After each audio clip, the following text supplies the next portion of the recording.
to Shower Talk with Allie, where no topic is off limit. Today we are going to dive into online dating and online dating profiles.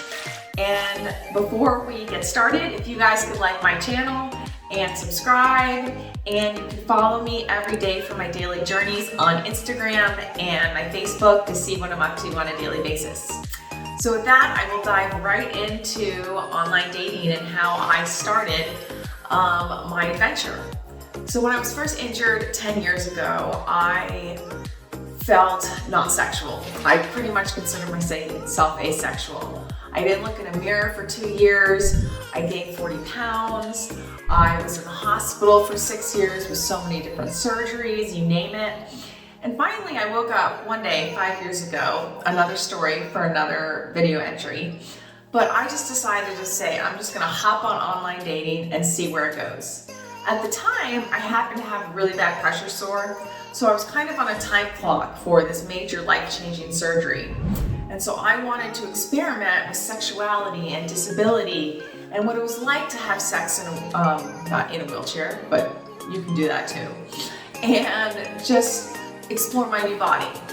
And I will get into that, but part of what I learned on my journey, and I used OkCupid. A lot of people use Tinder or Match.com or whatever it may be. I chose OkCupid because with my little paralyzed paws, it was easier for the buttons for me to click because I was texting boys all day long. Because I'm a scientist of my own life, as I like to say, I wanted to conduct a whole bunch of experiments on OkCupid, and I changed my profile. And the first thing I like to say is with online dating, I don't care if you're in a wheelchair or you're disabled or whatever your challenge may be. Online dating can be freaky, it can be scary, it can be fun, and honestly, it can be just flat out disappointing. I remember on one of my first dates, it was with a fireman, and I was so excited, and I sat at a coffee shop, and he stood me up. He actually stood me up, and I waited an hour there. And I got so pissed off and I said, what the hell? So I texted him and he said, I'm sorry, I just completely panicked. I wasn't ready to try and meet a woman in a wheelchair. I said, you know what, that's okay. Disability and dating, there's a lot that goes with it. Yes, it's about me and my personality, but there's a lot that comes with me. Bowel and bladder and caregiving and dressing, that's a lot. And you know what, it's okay that not everybody can handle that. Some guys don't like women with big boobs or small boobs or big butts or brown hair or different races or ethnicities, and that's okay, but it's really just being upfront about it. And so, I told him off and he apologized and we ended up going to coffee, and very nice guy, it didn't work out. But one of my biggest, I would say, lessons from online dating is that you need to advertise yourself, right? So you're trying to find this mate, whether you want to just sleep with somebody or you want to date somebody, it doesn't really matter. But you have to present a certain image going forward. And sometimes you need to experiment with that image. And I did that. I created this giant Excel spreadsheet and I had different profiles with different versions of myself, some funny, some serious, and I actually took surveys of the rate of return of men who would like me or message me or go out on dates with me. Probably a little bit extreme, but because of my wacky personality, I just thought it was a really fun experiment. Bottom line is you have to present yourself in such a way where I don't think you should hide your disability. If you are in a wheelchair, I do think you should probably put that picture up, because if you go with somebody on a date, maybe you roll up in a wheelchair, that's false advertising. Kind of like when people put that Beauty Plus face on and they have no blemishes on their skin and they don't look anything like their picture. I think it's called getting catfished. That's happened to me too. And so I think you need to be honest, and it can be nerve-wracking. And some of the strategies that I used was I would be a little quirky since I was a little wacky and I wasn't really looking for love at the time, just to explore sexuality, disability, how to have sex, and all of that fun jazz. And so in some of my profiles, I would put, okay, for example, message me if you are, into board games. I don't like to play games. I'm in my 30s. I'm too old for that. Don't message me if you are just want to have sex in the wheelchair, on the wheelchair, because I'm in a wheelchair. Another one, elephant in the room. Can I have sex because I'm in a wheelchair? Yes. There we go. I definitely have sex. I feel it in a very different way. It's enjoyable for me. I'm a C6 quadriplegic, but because I don't have sensation from regular sexual intercourse like most people who are able-bodied do, I feel it in a different way. And I will definitely get into orgasms and how I have sex in another blog. But bottom line, in my profile said, yes, I can have sex, elephant in the room, because that's always the first question guys ask.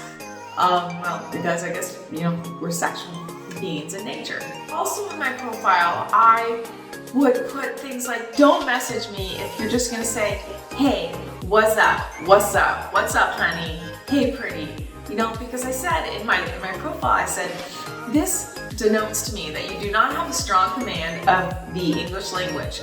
Therefore, it is best to move on because I am probably not the one for you. Another one was if you have a wheelchair fetish. So there are people out there called devotees, and they are attracted to women who have disabilities. Some quadriplegics, paraplegics, people that use power chairs or manual chairs or whatever it may be.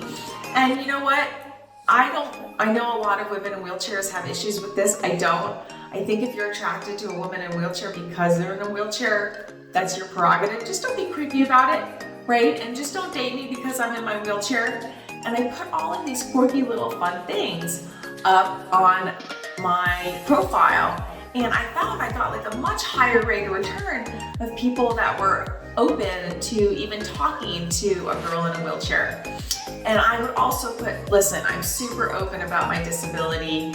Ask me any questions. I know it's a very personal topic for a lot of people, but if we're gonna normalize disability and dating in a wheelchair, we have to be able to talk about it. If we can't talk about it to ourselves, how are we gonna be able to talk about it to other people? I would also get questions from guys, honestly, and they would say, well, how do you pee? I'm like, that's a great question. Probably a personal question, but I would say, okay, I have this super pubic catheter, which is basically this little tube that goes right into my bladder. I'll do a video on that as well. And it's awesome because I have this little leg bag attached to my leg. And when I pee, I get these little goosebumps on my arm. It's my autonomic nervous system is injured, but that's the way I tell it to pee. And I'm like, it's awesome. I never have to go to a handicapped restroom. I can pee in a cup on a sidewalk, and it's amazing. So I know that that people should feel comfortable with your disability and who you are, but a lot of the times I found personally, you have to make people comfortable, and they're only going to be comfortable if you're comfortable talking about things. I mean, on my first dates, when I would always socially lubricate with a glass of wine on first dates because it would get people just a little bit more relaxed. But I wouldn't talk about how I went to the bathroom or how I showered. I would talk about my travels and my interests and, economics and all of the other things I was interested in. But I always kind of had a quirky, smiling personality because I think people can really tell when you are nervous about your own disability, and then that makes them nervous, and then they don't really ask you out on a second date. I was really fortunate to be able to not be rejected that much because I was so open and very, very silly in my personality. And I had such a great time online dating. And at the time I had this giant pressure sore and I was going in for the surgery, as I mentioned.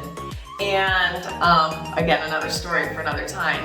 But I had, I was on a time clock. So I really was just on this mission to have fun and enjoy people's company. And I think people can really pick up on that energy, right? So whether it's a physical disability, a mental disability, or no disability, right? Online dating is like you have one bad date and people say, okay, that's it. I hate online dating, it sucks. I met a complete a-hole and online dating is horrible. I tried multiple sites. I tried Match.com. So with Match.com, they have all of these buttons, right? They have like a like button and a smiley button and a wink button and a message button. And I was so confused because I thought, if a guy likes you and they see your profile, why don't you just like write a message? Why do you have to wink? I don't even know what it means when you wink at me, right? Say, hey, I thought you were pretty, or I liked your profile, or I'd love to get to know you. I'd like to get to know you better. So I think the interfaces of online dating apps is really, really important as well. Also, because I was on a time clock with my surgery coming up and online dating, I had something called these underwear dates. And you may judge me, you may not, but I'm a very sexually open person. I always have been. It's just been my personality. So, I would ask guys on the third date for quote underwear dates to come up because I wanted to explore having sex with different guys. And actually that's how I met my husband. I'm sure he loves this story. That is definitely another video topic for another time, but I was very open about it. So yes, you don't have to have sex on the third date like I did. You can wait a month, you can wait 2 months, but you just have to be really open with the person because it's new. I mean, disability, normalizing disability, and I've seen so many different video blogs and so many wonderful different women with disabilities trying to normalize it, showing their bodies and naked and how they move and that it's beautiful. And disability is beautiful to some. It's not beautiful to others, just like big boobs, big butt, tan, or short hair, blonde hair, brown hair. But I think one of the key lessons I've learned is that you have to be okay with rejection. Not everybody is going to see you for you right away, right? So there has to be that attraction there initially. There has to be some form of communication. There are common interests that you get along. And if it doesn't work out, don't get discouraged. Just try again. I mean, I got rejected so many times before, it started to kind of modify my profile. I was a little bit more serious, and I was, I said on my profiles that I, just love to get to know somebody and be friends and chat. And then I made it a little bit more quirky. I was like, don't date me, don't reach out to me if you just want to have sex in the wheelchair, like I mentioned. So I think the kind of moral of the story is if you're going to try online dating, especially with a disability, be a little silly, be open, and be willing to try new things and be okay with rejection. Because no matter what, you are awesome, and you just have to find somebody else who you believe is awesome too. So that is a little bit of my online dating profiles that I kind of created when I was going through my dating experiments for about 4 or 5 months before my surgery, and then now with my now husband because of my OkCupid online dating experiments, because I really just got out there and tried something new. So I think that concludes today for our topics of online dating. So much more dating and so much more sex to come. I know people love those topics. If you love this channel, please like, subscribe, hit the button.